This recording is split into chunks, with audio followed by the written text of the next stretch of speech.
What is going on, ladies and gentlemen? My name is Espresso. Welcome back. It's that time of the week now where we do another breakdown, in-depth, whatever you want to call it. This week, we're going to be doing the M27-IAR LMG. Now, this week, I decided to go out of my comfort zone and do this weapon. I'm not much of an LMG user, and I'm not much of the type that likes bulky weapons, but this weapon surprised me in some cases and didn't in others. So, let's jump right into the breakdown. Starting off with some quick notes, this LMG isn't very mobile, the movement is very limited, and it's very bulky, but the iron sights are one of the few guns in Ghost that I don't tremendously mind. They're fairly easy to use, and you don't really need to rely on an optic, unlike other guns in Ghosts. As for the damage, it is a 48 to 32 depending on your range. That will equal a 3 to 5 shot kill, which makes it the second highest damage, second only to the melee in Ghosts. Now, as for damage multipliers, this is one that kind of surprised me. The only damage multiplier is to the head, which is a 1.4 multiplier. Everything else is a standard 1.0, and everything will count as the same. Now, the range of this weapon is a 3-shot kill range of 24 meters, dropping off all the way to the 5-shot kill range,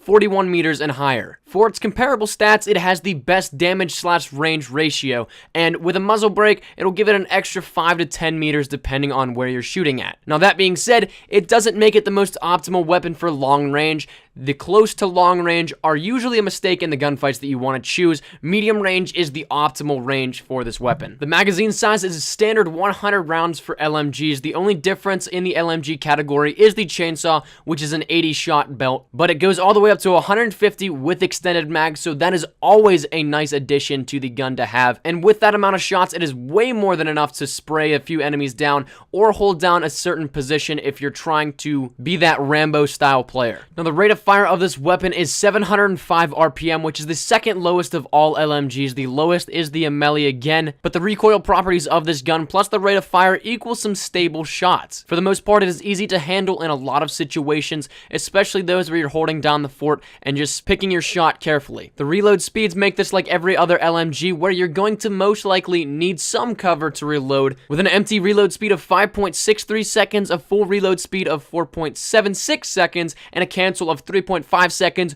use those how you want. I would definitely suggest trying to take cover, especially if you're taking on multiple enemies at once. You can get in some very sticky situations if you have to reload this, which honestly you shouldn't have to every so often. With 100 to 150 shots, that is a lot of ammo to conserve and shoot at your enemies, but when that time comes, I would suggest being around some cover or having a teammate cover you, laying down fire while you reload your weapon. Now, the ADS speed of the M27 is a 0.35 second ADS time, which is a standard for LMGs and very good in all honesty when you think about it, because assault rifles have an ADS speed of 0.30 seconds, so you're off by 0.05 of a second to having the same ADS time as a much more versatile type of gun. Obviously, quick draw and or ready up will help you out in situations that you need to be even quicker, but not by much. Now, with my episode last week on the Honey Badger, I talked a little bit about the center speed. I think I'm going to incorporate this in every single in-depth to come,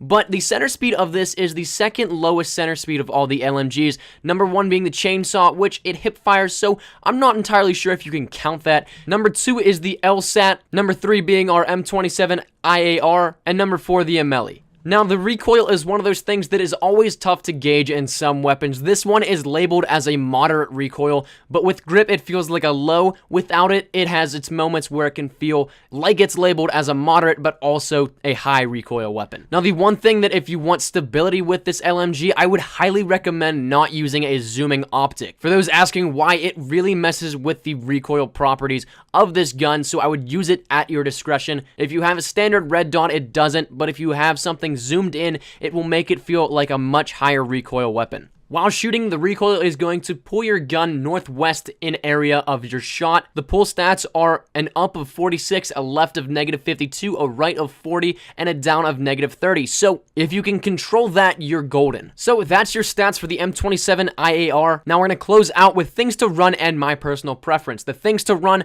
I would definitely suggest foregrip. It has an occasional spot of where it will be a beast of recoil, so it's better to tame that while you can. An optic, you don't really need need to run one, but me personally liking the optics, a red dot sight or something would be absolutely perfect for this. Again, don't really trust the zooming optics because they do mess with the recoil properties of this gun. Steady aim is always something you want to run with something that is a high caliber weapon. The recoil will vary, but with steady aim, it will allow you to control that a little more. Muzzle brake will increase your damage at range just a tad, and sleight of hand, it can have sticky situations while reloading, so it's always nice to be able to quicken that a little bit. Now, my personal preference, like I said, I went out of my comfort zone to test this one and get gameplay for it and all that, get used to the gun itself, but if you're into LMGs, I would say go for it. Personally, I'm not a huge fan. This is the first of my in-depth series, but it got me some high kill games, but for the average gamer, I don't think that it would be that big of a help. Like I said earlier, the movement is very bulky and minimalistic, so if you like to camp, then I guess this could be a perfect weapon for you,